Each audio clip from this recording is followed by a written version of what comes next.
इतना महत्व किसी और चीज को मत दो कि वो तुम्हारे लिए समस्या बन जाए। जब तुम्हारे सामने एक केंद्रीय समस्या खड़ी हुई है,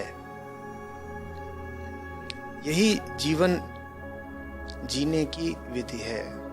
एक केंद्रीय समस्या पकड़ो ना। तुम्हारी जो अभी अवस्था है जीवन की, उसमें तुम अपनी समस्या को यही नाम दे दो कि मुझे पढ़ाई करके अपने लिए एक अच्छी नौकरी हासिल करनी है। ठीक है, तुम्हारी अवस्था में मान लो तुम्हारे लिए वो केंद्रीय समस्या है, और फिर उसी पर पूरे तरीके से समर्पित हो जाओ। एक बड़ी समस्या पकड़ लेने का लाभ ये होता है कि दर्जनों जो छोटी छोटी समस्याएं हैं उनके लिए समय नहीं बचता। कौन उन पे ध्यान दे? तुम्हारे सामने शेर खड़ा हो, गुजर रहे हो जंगल से, तुम्हारे सामने शेर खड़ा हो गया है, तुमको ध्यान आएगा कि बैठा हुआ है, हाथ पे एक मच्छर काट रहा है? नहीं आता ना। फिर केंद्रीय समस्या, उस पर ध्यान दो। गए हो डॉक्टर के पास, सरदर्द होता है, डॉक्टर ने कहा रे सरदर्द होता है, कुछ स्कैनिंग वगैरह करानी पड़ेगी, कहीं कैंसर तो नहीं हो गया? उसने अभी ये कहा भी नहीं है कि कैंसर हो गया है, उसने ये कह दिया कि थोड़े टेस्ट करा लीजिए, कहीं कैंसर तो नहीं हो गया, इतना सरदर्द होता। सरदर्द भूल जाओगे, एकदम सरदर्द गायब हो जाएगा।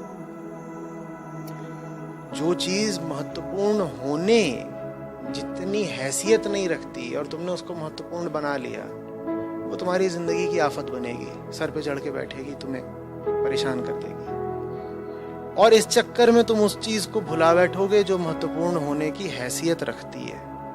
बात समझ में आ रही है? जो चीज वाकई महत्वपूर्ण है उसमें जोर लगाओ तो जिंदगी बन जाती है, और जो चीज महत्वपूर्ण नहीं है उसको महत्व दे दो और उसमें जोर लगाने लगो तो जिंदगी तबाह हो जाती है। वो 1 2 3 4 5 6 वाला उदाहरण याद है? एक संख्या लिखी हुई है, 1 2 3 4 5 6, 1,23,456 ये संख्या है। 1 2 3 4 5 6, 1,23,456। अब अगर तुम जरा होशियार नहीं हो, पारखी नहीं हो, तो इसमें तुम्हें सबसे बड़ा आंकड़ा कौन सा दिखाई दे रहा है? 6। तुम कहोगे मैं इसी पे मेहनत करता हूँ, इसको आगे बढ़ाता हूँ, सबसे महत्वपूर्ण तो यही है, ये 6 है, ये सबसे बड़ी हैसियत का है, मैं इसी को आगे बढ़ाता हूँ। और तुमने बहुत जान लगाई है, तुमने 6 को बढ़ा के 9 कर दिया। क्या तरक्की करी है तुमने? 6 को बढ़ा के 9 कर दिया, 6 7 8 9 पहुंचा दिया। और एक दूसरा आदमी है जिसने 1 को बढ़ा के 2 कर दिया। में से ज्यादातर लोगों को पता ही नहीं होता कि हम किस जगह पे मेहनत कर रहे हैं, जिस चीज में अपनी ऊर्जा लगा रहे हो उसकी कुछ हैसियत भी है, कुछ प्लेस वैल्यू है उसकी। विवेकहीन श्रम किस काम का है?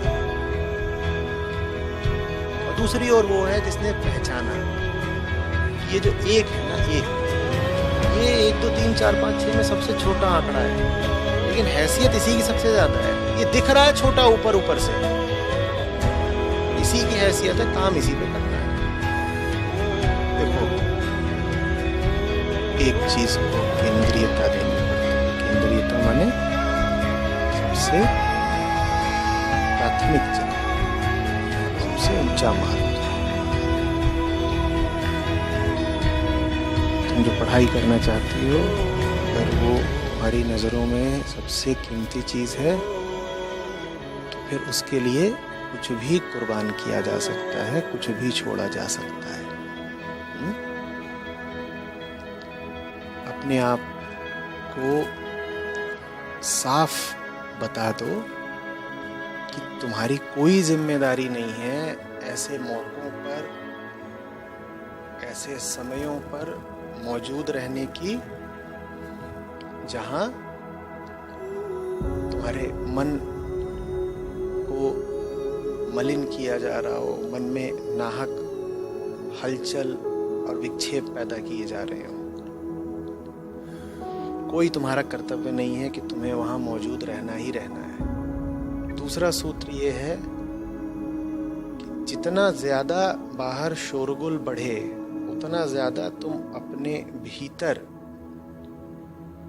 याद करने लग जाओ कि तुम्हें क्या करना है।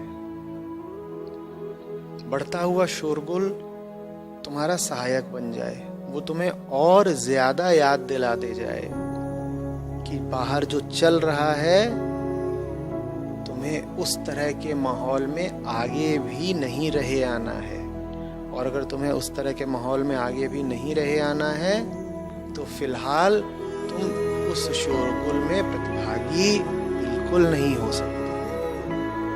जितना संभव हो सके, जहां देखो कि इस तरह का कोई मौका अब तैयार हो रहा है जिसमें तनाव होगा, बहसा बहसी होगी, शोरगुल, लड़ाई झगड़ा, तुम थोड़ा उससे खुद ही दूर हो जाओ, कुछ युक्ति लगा लो, कोई बहाना लगा लो। और जब दूर ना हो पाओ, मान लो फंस ही गए, आसपास ये सब चल ही रहा है, तो बाहर जितनी ऊंची हो आवाज, तुम्हारे भीतर भी आवाज उतनी ऊंची हो जानी चाहिए। बाहर की गंदगी तुम्हें और ज्यादा मजबूती से, जोर से एहसास दिला दे, याद दिला दे कि यही तो वो चीज है जिससे हटना है मुझे तो पढ़ाई करनी है। मैं पढ़ाई कर ही इसीलिए रही हूँ ताकि जिंदगी भर ऐसे माहौल में ना रहना पड़े। तो फिर ये जो बाहर का शोरगुल है, ये बाधा बनने की जगह हो सकता है कि तुम्हारा सहयोगी बन जाए।